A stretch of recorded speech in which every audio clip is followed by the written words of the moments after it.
Bem-vindos a mais um programa Maçonaria na Sociedade. O programa que traz para vocês, espectadores, como a maçonaria funciona e qual a sua atuação junto à sociedade. Hoje nós vivemos no século XXI e vemos grandes problemas de poluição, meio ambiente que está sendo afetado, né? Tudo isso que pode prejudicar a vida do ser humano aqui no planeta Terra. Para isso, as organizações, por exemplo a ONU, ela criou as ODS, que visam mitigar um pouco este problema e estabelecer uma meta até 2030 para que isso aconteça. Muitas organizações têm aderido às ODS, né, para atingir essas metas propostas pela ONU, e a maçonaria ela não poderia ficar fora dessa questão, né, porque a maçonaria sempre se preocupou com o meio ambiente, com o ser humano de forma geral, né.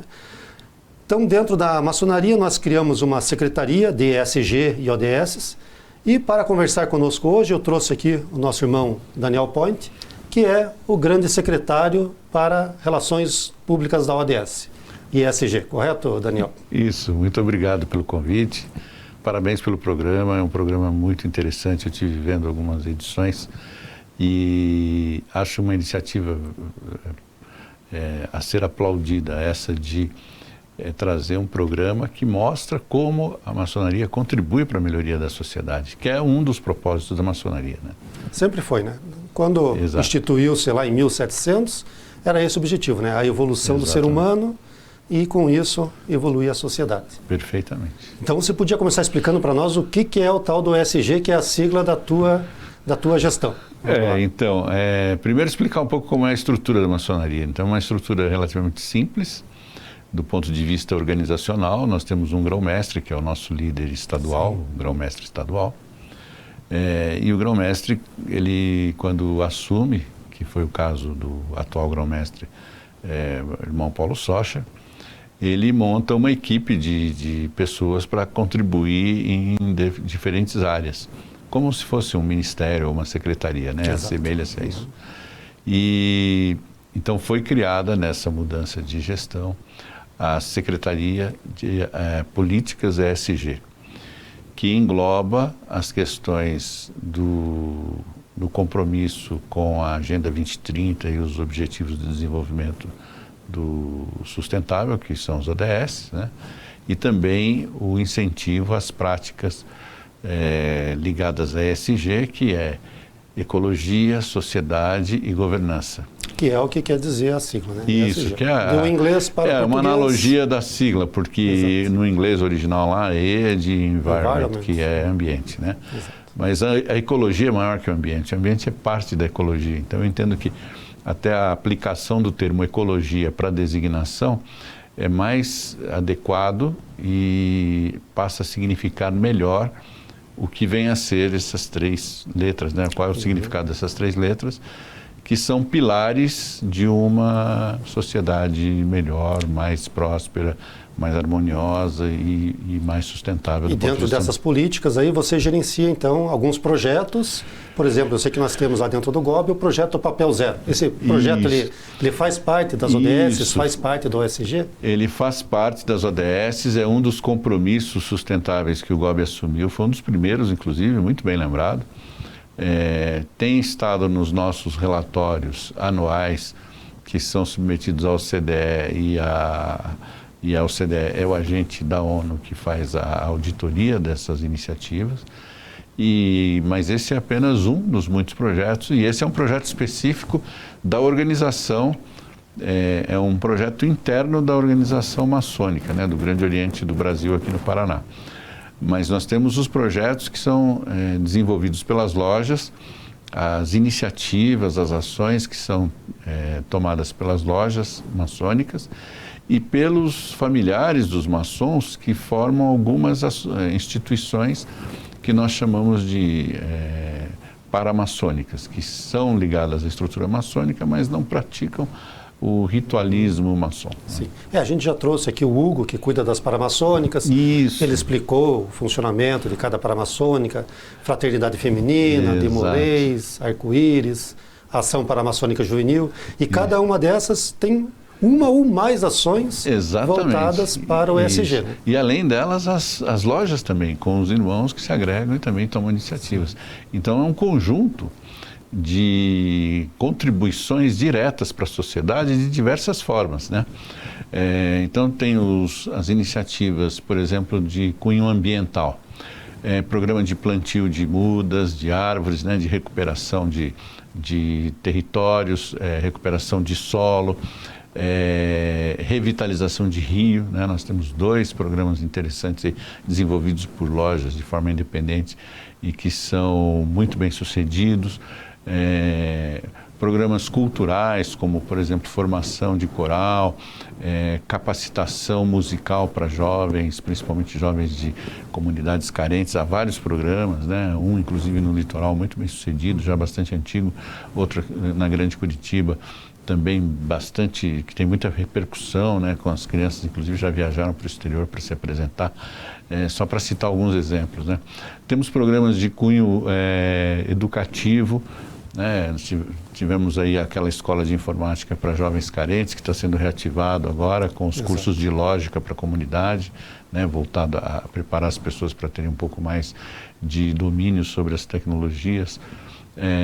Temos um programa que eu acho maravilhoso, que é aquele Olhos do Amanhã, que é uma iniciativa da nossa Secretaria de Beneficência, né? Que agrega alguns empresários e vão na escola pública, fazem teste de acuidade visual nas crianças, e aquelas crianças que têm necessidade de óculos, então é feita a doação do óculos e orientação à família sobre isso. Esse é um projeto fantástico, né? Porque às vezes a criança está lá, ela não tem dificuldade no aprendizado. Exatamente. E colocam a culpa na criança, você não está entendendo. Às vezes ela não está enxergando realmente, e não está enxergando no sentido literal da palavra, né? Exatamente. E esse então foi um projeto muito bonito feito. Tem um impacto muito, muito interessante, porque a criança sente dores de cabeça, às vezes a professora pensa que é fome, que é alguma questão física, e não, está diretamente ligada à capacidade visual. Exato. E quando se faz os testes, inclusive, muitas escolas onde isso foi feito um remanejamento da posição da criança na própria sala de aula, para ficar numa posição mais adequada, mais próximo ao quadro,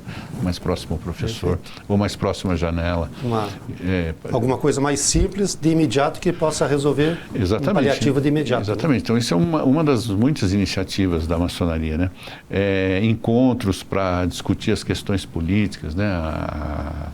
Há lojas aqui em Curitiba que já editaram, inclusive, cartilhas importantes e fizeram ciclos de palestras sobre como combater a corrupção na política. No oeste do Paraná tem uma iniciativa muito interessante de trazer a comunidade para orientar sobre como o cidadão deve cobrar os políticos, como contribuir também, porque não adianta, a gente sempre quer que os outros resolvam os problemas. Nós temos que participar da solução. Nesse meio nós temos lojas que participam dos observatórios sociais também, que ficam fiscalizando. Exatamente, programas de reciclagem de resíduos sólidos, de coleta e reciclagem de resíduos sólidos. Enfim, a maçonaria, na sua gênese, né, ela originalmente sempre foi, como você falou no início, uma instituição voltada a encontrar soluções para os problemas da sociedade. Aperfeiçoar o ser humano, né? Então o compromisso principal do maçom é aperfeiçoar seu próprio caráter e seu próprio comportamento dentro da sociedade. E faz isso contribuindo para a melhoria da sociedade, através de ações de caridade, de beneficência, né? E agora com esses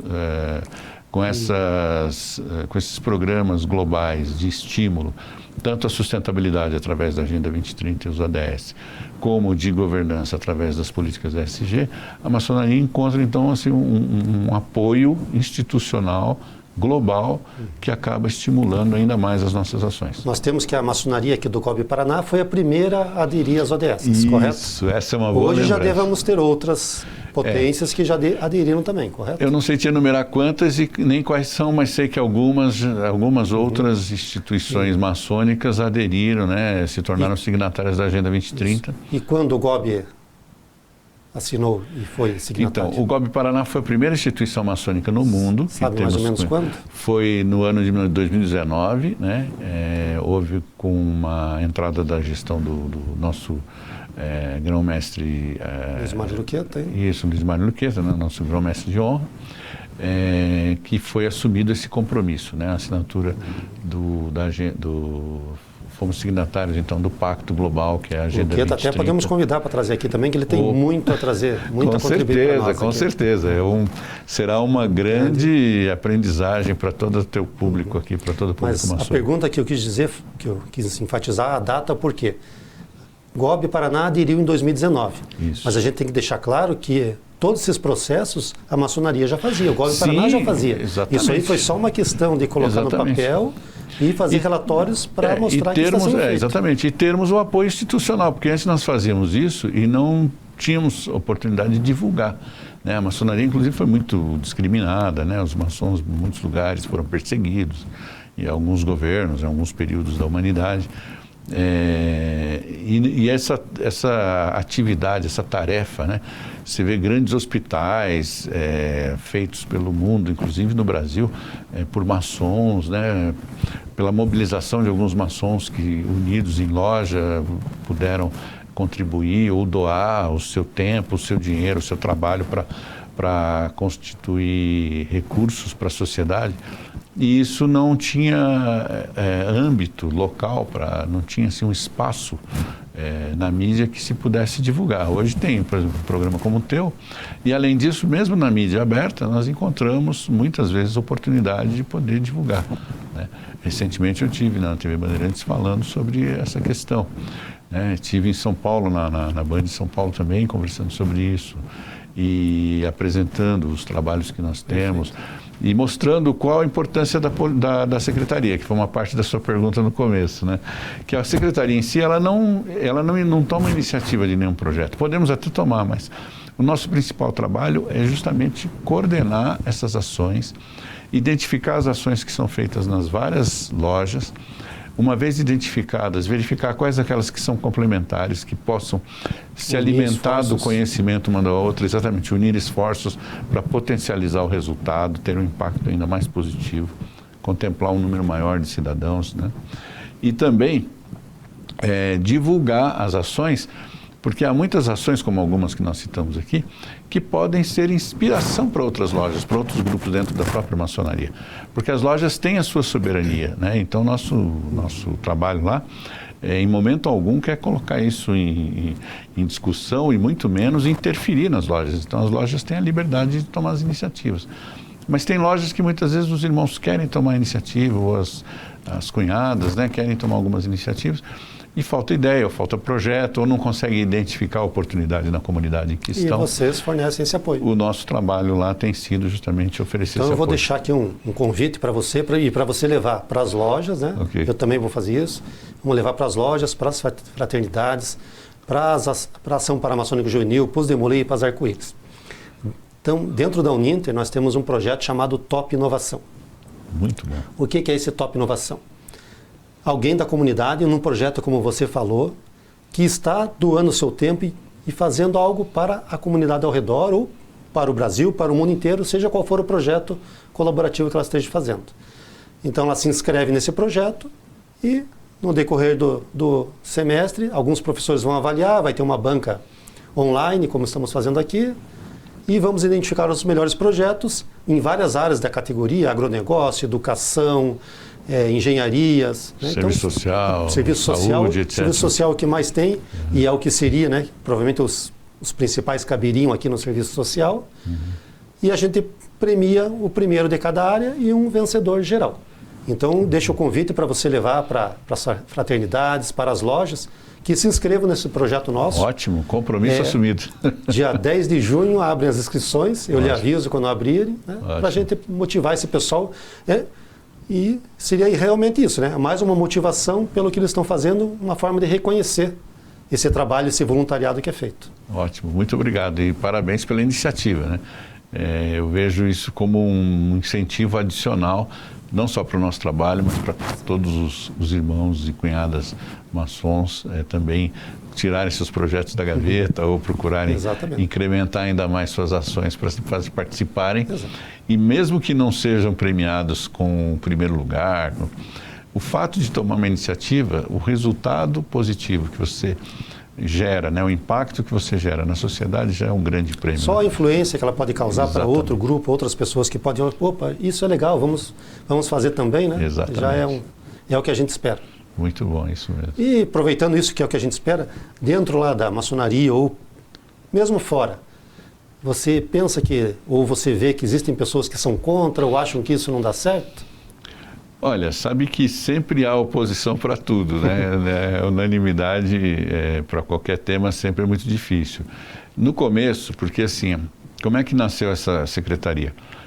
Na gestão anterior do GOB, do Grande Oriente do Brasil Paraná, surgiu, né, a assessoria especial para a Agenda 2030 e Assuntos ODS. Essa assessoria inicialmente foi capitaneada pelo irmão Rogério Mendes, que organizou inclusive aquele congresso em Toledo.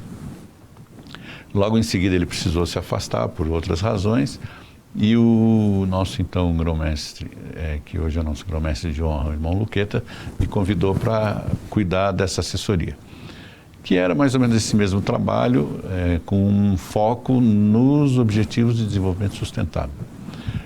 Como é um assunto que vem crescendo e que tem muitas dimensões, e dentro da maçonaria nós temos muitos executivos e empresários que são irmãos maçons, nós propusemos ao grão-mestre, o irmão Paulo Socha, que ganhou a eleição e assumiu então a presidência da nossa instituição, que nós ampliássemos o escopo da nossa secretaria. Então foi criada a Grande Secretaria Especial de Políticas ESG, que insere a temática da Agenda 2030 e dos ODS, mas também tem um olhar específico para a questão da governança. Tanto a governança interna, que é desenvolver práticas de governança entre as lojas e nas relações do GOB com o seu ecossistema, vamos chamar assim, como também difundir a base da governança do ponto de vista da governança pública, né? Como eu disse, fazer eventos como nós fizemos lá no oeste do Paraná, em que centenas, foram mais de 500 pessoas que se reuniram para discutir questões ligadas à política, sobre a participação política, sobre uma melhor fiscalização das ações dos políticos, sobre como cobrar dos políticos de forma enfática e acompanhar para obter os resultados que a cidadania, que a cidade, a coletividade precisa.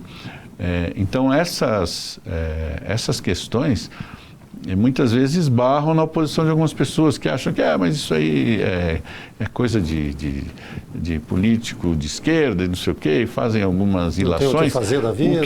Exatamente, e não é bem isso, né? Ao contrário, o nosso propósito, como você também bem colocou no início, né, é buscar ações para mitigar os efeitos negativos do aquecimento global, que é uma realidade, né? Não existe nenhuma crendice ou nenhuma invencionice nisso, ele está aí, a realidade está colocada, o aumento da temperatura global, a esterilização de solos, contaminação da água. Em janeiro deste ano, tivemos o índice de a temperatura global ter ultrapassado os 2 graus. Pois é. Então é um fato, né? Passou 2 graus da média. 2 graus da média. Eu sou professor de física, então na disciplina de termologia, quando a gente aborda eu sempre toco nesse tópico, né, para os alunos se atentarem e já começarem a pensar como nós pensamos hoje.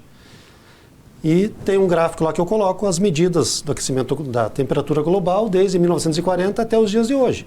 E é nítido que depois de 1960, 1980, é um gráfico ascendente. Então não tem contra-argumento, está aquecendo. Exatamente, são evidências concretas, né? Nós podemos não ter a razão absoluta. O que está acontecendo? É muito efeito CO2, é muito gás butano, metano, exatamente, mas exatamente. Que está aquecendo, está. Né? Que está aquecendo e a ocupação cada vez maior das áreas em que você tem a floresta tropical ou matas como a Mata Atlântica faz com que a capacidade da natureza em reagir a isso, de se renovar e reagir a esse aquecimento, seja cada vez menor. Então a tendência, se não fizermos nada para coibir isso, é que haja realmente um aquecimento maior e a vida toda no planeta fica ameaçada. Então não tem nada de ideológico nisso.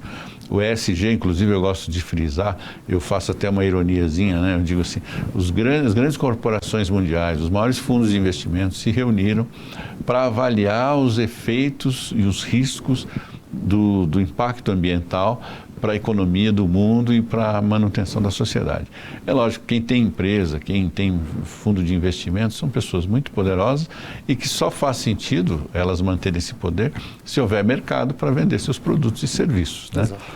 E eles se reúnem então e decidem que teriam que contemplar então, de alguma forma, as empresas que praticassem ações ou que apoiassem ações de apoio e de renovação, preservação ou recuperação do meio ambiente, ações que promovessem assistência da sociedade, seja pela educação, seja pelo cuidado com a saúde, seja pelo combate à fome, né?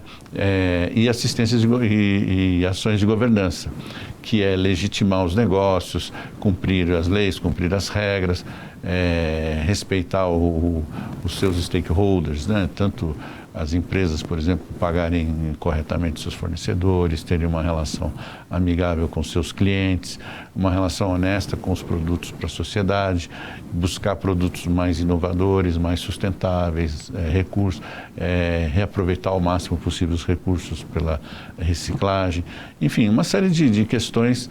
E esses grupos que se reuniram, né, os grandes grupos empresariais e os fundos de investimento, então criaram esse modelo ESG, que é o que abarca todas essas questões. E eu costumo brincar que eles se reuniram lá na sede mundial do comunismo, né, que é Wall Street, não sei se você sabe. É uma piadinha que eu procuro fazer. Muito pelo contrário. Então se tivesse alguma coisa de comunista nisso, com certeza não seria naquele lugar. Não seria ali que ia ser criado, né? Exatamente. Mas é que, como você disse, grandes empresas, grandes potências, e se elas quiserem deixar esse legado e mantiverem, elas têm que ter uma sustentabilidade. Exatamente. Porque senão não vai ter quem consumir. Não vai ter um mercado consumidor, não vai ter nenhum planeta para eles consumirem. Tem um filme muito bonito que trata disso de uma forma tangencial, mas que eu acho que expressa um pouco o que pode ser o mundo se nós não fizermos nada. Aquele filme Livro de Eli, né, que é com Denzel Washington.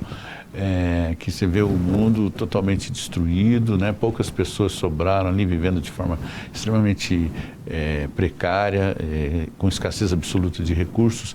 Então o quadro do nosso futuro, olha, se a gente realmente não tiver os mínimos cuidados com aproveitamento adequado da água, com reciclagem e separação do lixo, com cuidados com a nossa saúde, inclusive, né? E procurar produtos que sejam mais sustentáveis, valorizar aquelas marcas que reciclam matérias-primas, por exemplo, reciclam embalagens, e uma série de outras iniciativas, né? Não preservarmos, por exemplo, os parques, as florestas, as matas, protegermos os animais silvestres. Nós vamos ter cada vez mais desequilíbrio e, com certeza, um comprometimento cada vez maior da vida. E esse ponto que você tocou da reciclagem, né? Isso é uma coisa simples que qualquer família poderia fazer, pode contribuir com isso, né? Separar o material que é lixo orgânico, que é reciclável. Exatamente. Passa aqui, Curitiba tem o caminhão que recolhe o reciclado, o outro separado por lixo orgânico.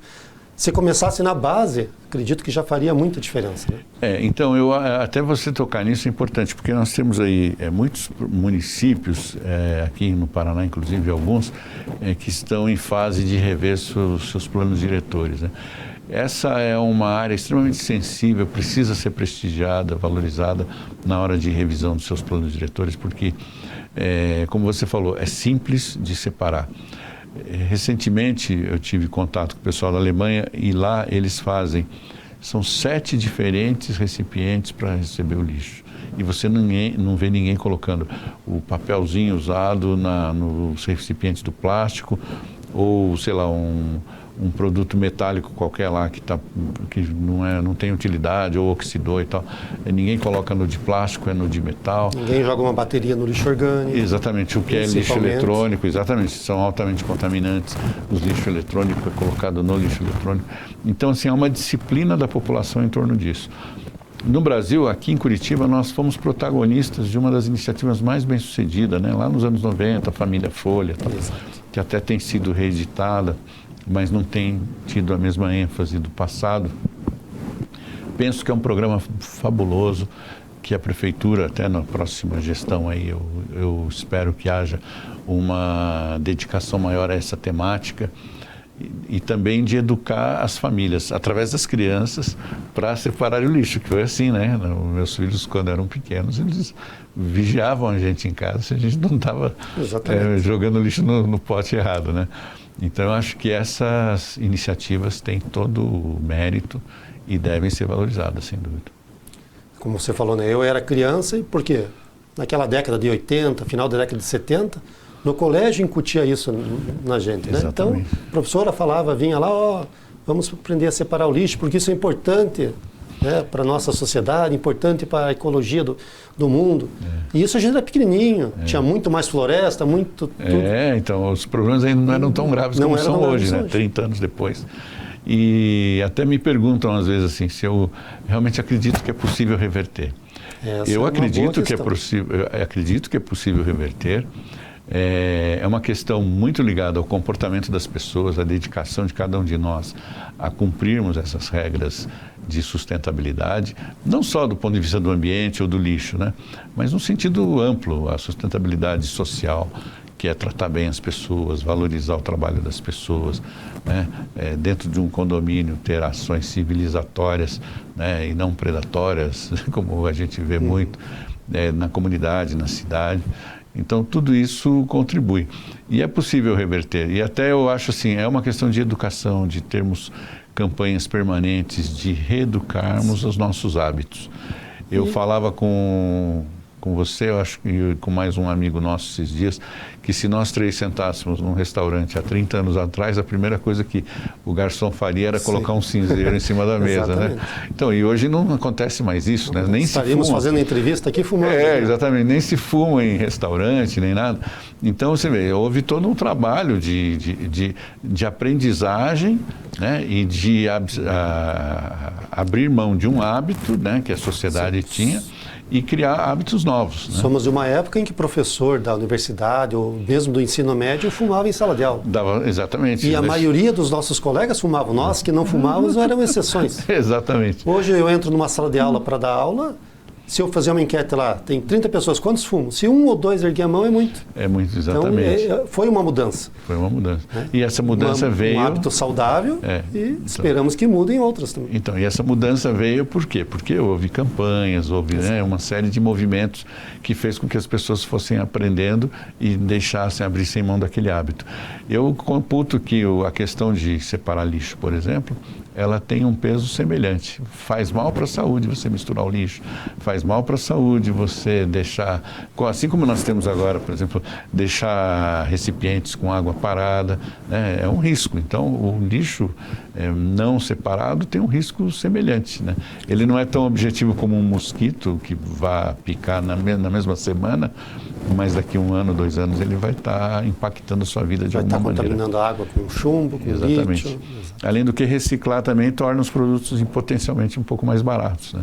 Favorece também uma redução de custos nos processos industriais, o que contribui também para a sustentabilidade na medida que o dinheiro das pessoas passa a valer mais. Então, assim, são muitos desafios. Acho que é possível reverter. Temos que entender que não é um processo instantâneo, como um interruptor que você apaga ou acende a luz instantaneamente. É um processo gradativo, né? Mas é possível, sim. E a ideia de educarmos as crianças, principalmente, e fazermos campanhas desenvolvendo, estimulando as pessoas a trocarem alguns hábitos, com certeza vai contribuir bastante. É isso aí, Daniel. Bom, com essa sua fala final aqui, eu quero dizer, nós estamos aqui por quê? Porque a gente acredita que é possível essa mudança. Exatamente. Estamos trabalhando para isso, né? Exato. Podemos ser poucos aqui ainda trabalhando para isso. É semelhante ao menininho que estava lá pegando as estrelinhas do mar na beira da praia e jogando para a água. Milhares de estrelas do mar. E passa alguém e pergunta para a criancinha lá, mas faz diferença você pegar meia dúzia de estrelas do mar e jogar lá na água? E falou, para essas que eu joguei faz, né? Faz toda a diferença. Então, né? Estamos aqui tentando fazer essa diferença, quem está nos assistindo, né? Espero que tenha entendido um pouco o nosso recado, nos ajude para melhorar o planeta, para os nossos filhos, nossos netos, para todas as gerações que estão vindo, né, Daniel? Isso. Eu queria só deixar, se me permite rapidamente, Sim. deixar o contato do e-mail da Secretaria de Políticas ESG, que é bem simples, é esg@gob-pr.org.br.